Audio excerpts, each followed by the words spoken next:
Good evening, everybody, and thank you for joining us here on Facebook as we continue the conversation about school violence. And tonight we want to talk with some of our community leaders and with you about what is wrong with the world right now, right? So many all things. these school shootings in particular. Now, some of it is guns, but clearly there are some deep-rooted societal issues as well, and we hope to hold all of that up to the light and kind of see what we find out. Yeah, 2 weeks ago, we talked with you, our viewers, right here on Facebook about what needs to be done. And tonight, we're excited to bring more voices and perspectives to the table from public safety, educational, and family and faith-based backgrounds. We will introduce you to them in just a few minutes, but we're going to delve into a lot of different topics tonight as we work to craft solutions to the problems that we're seeing right now. Yeah, again, this is a conversation that we want to have as a community, and we feel like by doing it this way, rather than a town hall to local school or a municipal building, that we can reach more people and have more people involved in the conversation. Why are we doing it today? Well, today marked one of the biggest student protests since the Vietnam era. Young people walked out of schools all across the country. They are demanding action on gun violence, really in a way we have never seen before. Tens of thousands of students took part today at as many as 3,100 schools. Participants left class at 10 a.m. for 17 minutes, a minute for each of the victims of the February 14th school shooting in South Florida. Some carried signs and they gathered on school grounds and athletic fields, while others were holding moments of silence. Many of them feel that they're saying enough is enough. We saw that hashtag out there today, hashtag enough, stressing that too many young people have died. We are fighting not just for those who are no longer here, but for those who might come next. This is the youth of America speaking out, and even though we can't vote, we still have a voice. And more protests are planned in the coming weeks.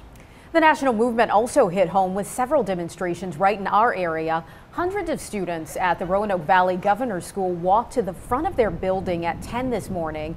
They quietly gathered for 17 minutes, 1 minute for each of the victims before returning to class. Students at Radford High School also walked out of class and then onto the football field for a moment of silence. Meanwhile, parents and students stood around the flagpole at Appomattox High School praying for Parkland. And in Lynchburg, students at Heritage High who weren't allowed to walk outside gathered in the gym to sign a banner for students at Marjorie Stoneman Douglas. In downtown Roanoke, more than 100 members of the community came together. They actually had their own protest. This is called the One Day, One Voice movement. This is something that's happening right here in Roanoke, originated in Roanoke, and it's focusing on gun safety, specifically encouraging parents to lock guns up and keep them away from kids. And in a dramatic show of solidarity, they locked arms and formed a human chain which stretched from the Roanoke Public Library all the way to Elmwood Park. And some parents even pulled their kids out of school so they could join in this protest. I think this will directly affect my children later on, their children. Something that I think as a parent you don't quite ever want to have the conversation with your children about violence in any form, but this has hit kids in so many different forms and fashions. And they also held a minute-long moment, if you will, of silence. So lawmakers are also a part of this entire conversation, and they also took action today to improve school security. The Senate held a hearing on the Parkland shooting while the House passed a school security funding bill. Several pieces of legislation have been proposed since the shooting, but action has been slow. Today, some members of Congress even stood alongside student protesters who took their message to the White House. And Virginia lawmakers are taking some steps to make schools safer. A new special committee made up of 22 delegates will be studying emergency preparedness, security infrastructure, and other safety issues. And that group will then recommend some new bills, presumably to next year's legislative session. Delegate Danny Marshall, who represents parts of Southside, will actually serve as the vice chairman, and he feels confident that this bipartisan committee, Republicans and Democrats, can come together and keep children safe ultimately. What we're going to do is look all over the U.S. and look for best practices and look for what some other schools are doing here in the States, but also maybe get some information from what's happening abroad. I'm sure that Israel has probably already crossed this bridge, and so we'll look at those ideas. And it might be a number of different things. It could be from the classrooms being secure. It could be, I would think that probably is going to happen is you're going to have a metal detector at entrances to the school.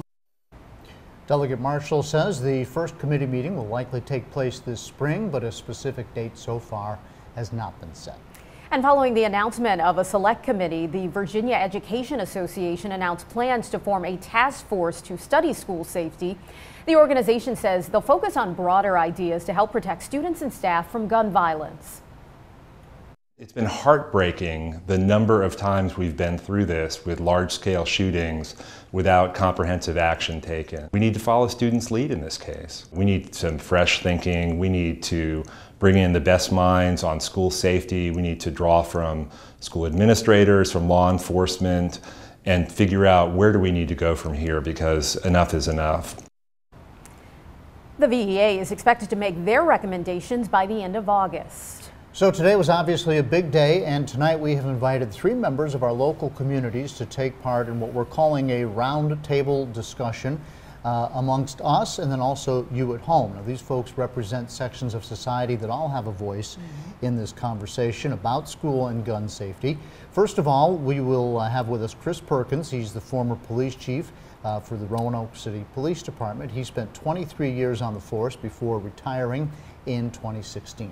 And Dr. John Patterson is the superintendent of Liberty Christian Academy in Lynchburg. It's the largest private day school in Virginia with more than 2,000 students on campus. He's also a West Point graduate. And we also have Josh Harvey with us, who is the family pastor at Fincastle Baptist Church, where he works one-on-one with children and parents as they struggle to deal with life challenges. And we do want to remind you to submit your questions. Of course, we are going to be monitoring Facebook all night. So if there's a question that you have for our panelists, certainly post it, and we will get to that and we will share that with them. All right, so gentlemen, thank you for joining us. We have a lot of things that we can talk about tonight. We can talk about guns. We can talk about what we might actually physically be able to do at a school that might help, like a metal detector or something like that. Then we can talk about society, because I think we've got some societal ills out there. We didn't used to have school shootings, and now we have school shootings. My rule of thumb is if something changed, then something changed. Okay, so but first of all, I think one of the big things out there from President Trump all the way on down is talking about guns in schools. And maybe Dr. Patterson's a good place to start with you, because your school has teachers who are armed as a potential deterrent to this. So do you want to talk about how you got to that point and decided that was a good idea? Sure. With all going on in society, my school board about 3 years ago began a discussion on what we could do as a community. And my school board decided that they wanted to begin investigating how we might put guns in our schools to protect ourselves. And so it took us nearly 2 years to implement the system we have in place now. So it's not something that is easily done. And we began with kind of what President Trump has talked about, volunteers and finding people who have experience with firearms. It started with that discussion. From there, it went on to just who could qualify with a weapon. So we began this idea of working with the local police department of training, right? They could stop it at any time, but we went and we shot at the range, and they taught us what we were doing right and what we were doing wrong. And they took some people and said, you can't be part of this group, because they felt that they didn't have the safety for it. So we include the police department in this training, and that's really the key to this. The key is finding people who are trained, finding people who want to participate, and making sure they know what they're doing. The third part of that is we conduct active shooter training in our building twice a year, and it's pretty real. We have an intrusion alarm, a panic system that goes off. The local police is part of that in helping us and training us, and we put our teachers and our administrators in real situations twice a year. It goes from 6 o'clock in the evening to about midnight. And we just train on what we would do if, and we run scenarios. And the local police has partnered with us in helping us, because they've seen us train and our people know what they're doing with their firearms. We have a total of 10 people in the building who carry firearms. We all carry. Did the students know which ones? No, sir. No one knows who they are. And it's concealed carry, right? Concealed carry. We all carry the same platform. But they can't figure it out? Oh, I'm sure they figure it out. Kids figure everything out. That's what I thought. But you don't tell them. No, we don't publicly make that known to anyone. And there are about 3 teachers and about 7 administrators who carry inside the building. Okay. During that process to get to where you're at, was there ever at any point any sort of pushback in which people were saying, hey, it should be a teacher's responsibility to teach and solely focus on teaching and not also have to worry about securing the school? Never. Not in our community. Our community not only needs that and wants that, but we have people who come to LSA just because of it. So I know that sounds crazy, but I have never received an email or received any negative publicity about what we're doing. But again, we're very transparent in the training that we do that leads up to this. We say all the time, we just didn't throw a bunch of handguns on the ground and say, pick one up. The local police department is the one who's training and helping us prepare. Could we agree that your community is perhaps a little bit right of center or more conservative than some of the other communities that are out there? Well, we're a private Christian school, so there's no question. So okay, well, I just want to put that out there. So, no, absolutely. And that's fine, because it is what it is, and you are who you are, and that's fine. I know we have received lots and lots of emails from people who say, I'm a teacher, all I want to do is teach. People either think this is the best idea in the world or the dumbest idea in the world. And understand, we have teachers in our building that they want nothing to do with this, and that's fine. Right. But we have a group of people who are very well trained and have worked with firearms their whole lives.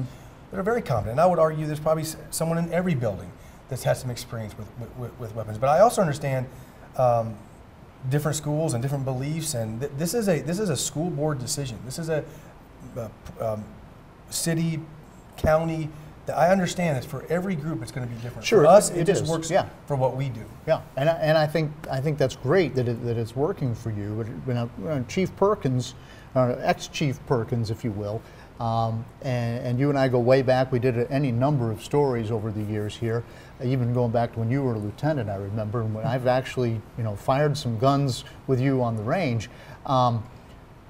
The adage is the only thing that stops somebody with a gun is somebody else with a gun. True or false? I know I put you on the spot there, but yeah. I would disagree that the answer is true or false.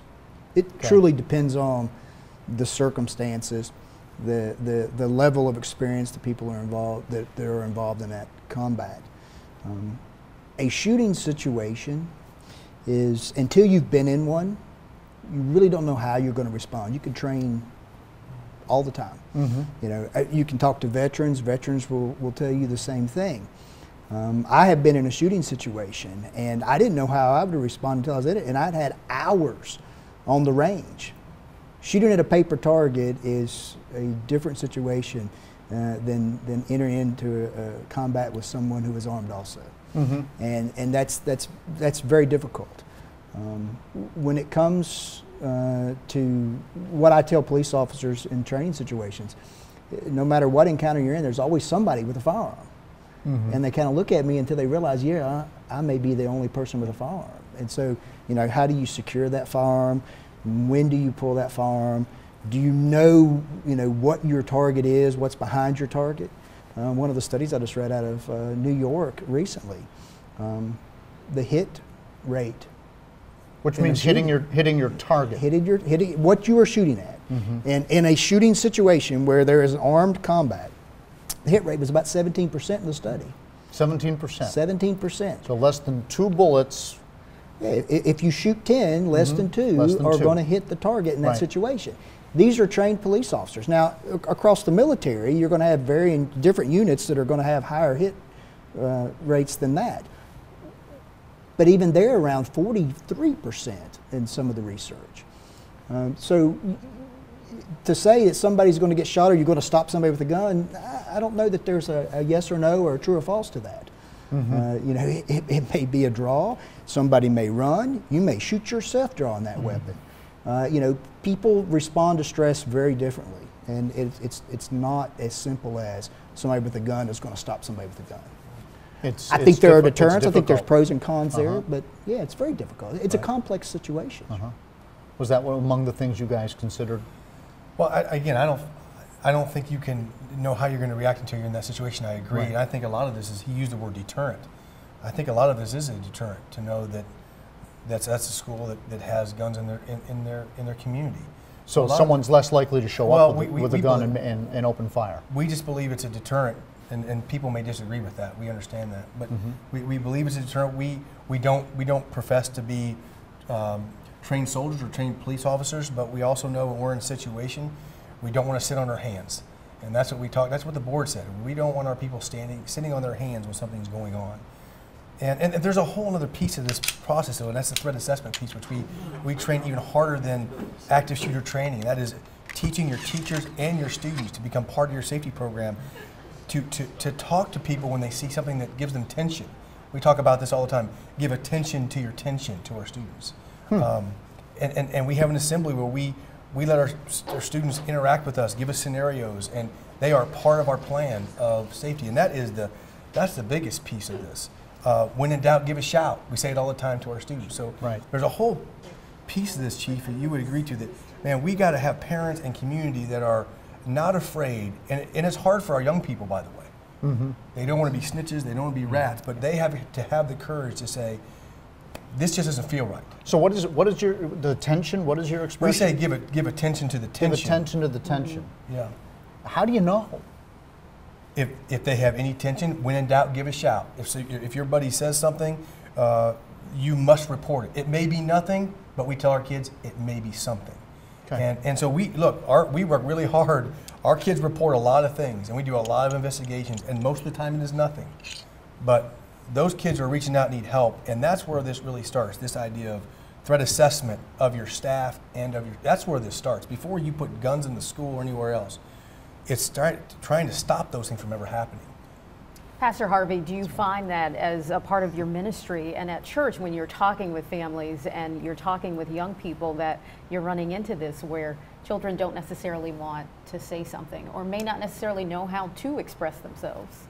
Absolutely. Anymore, you don't want to be that kid that tells on everybody else. I mean, growing up, the tattletale wasn't the place to be. So yes, absolutely. I think the other side of it, though, is you also have to teach your kids how to understand and how to respond in certain situations. So if they sense something, like you said, I mean, kids are smart. They're smarter than we give them credit for. And in working with the kids that I work with, and I primarily work with kids that are birthed through about 5th grade. So working with them, they pick up on so many things that many times parents and even us, we don't give them credit for. And so they know a lot more than we give them. You know, but there was always, some guy in class, because we talk about mental health, who, everybody shunned because they were off a little bit, or they were different, or they were weird, or whatever.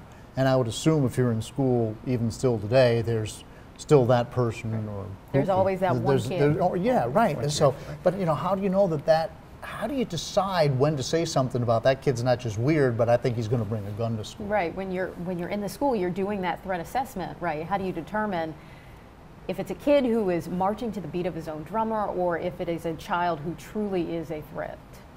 It's a really hard question, maybe the hardest question you deal with. Again, we asked our students to give attention to their attention to report it. Now it's our responsibility to take that information and to conduct an investigation. And we conduct an investigation on every time one of these things is brought to our attention, whether it's a kid acting oddly, a kid acting out in class. If it gives a student tension, we trust our students to report that. Now, we get our parents involved, we bring them in, and we have town hall meetings with these kids to try to figure out, okay, is he just a little bit different, marching to his own beat is what the word you used, or is he some kind of threat? And it can go the other way too. This can become something that's nonstop alarmist, and that's not what this is about. This is about talking to kids, but 9 out of 10 times there's something that needs to be brought to the surface in that child's life, in that family's life sometimes. You get 2,000 kids. You got time to do that? Absolutely. We make the, well, I don't. We absolutely make the time, and we go home exhausted. But that is our job as school administrators, to uncover these situations with kids, through counselors, through principals and administrators. That is our responsibility. And 9 out of 10 times, something comes to the surface with these kids. A broken family, a broken relationship, something they're upset about, that we can at least begin having a conversation with them about. They're not a threat, but they are in some way just upset or angry about something. Chris, you had a thought on that? I think something that John said was very important. He's talking proactively and not in a response. He's talking to parents proactively and not in a response to their kid attention being brought to that child. And I think you have to have that conversation. One of the things I advocated when I was chief, let's talk about the problem before we have it.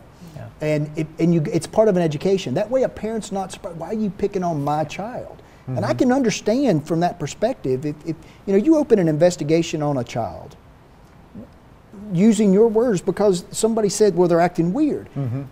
you need to have dialogue, prepping parents that, look, we are concerned. We're going to work with you.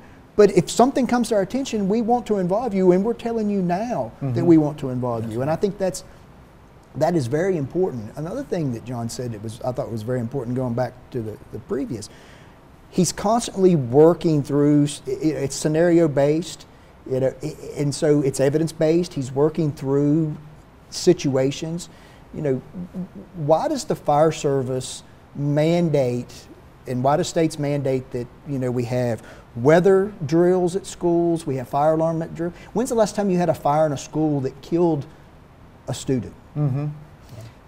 How many schools you think have active shooter drills like John mentioned on a routine basis?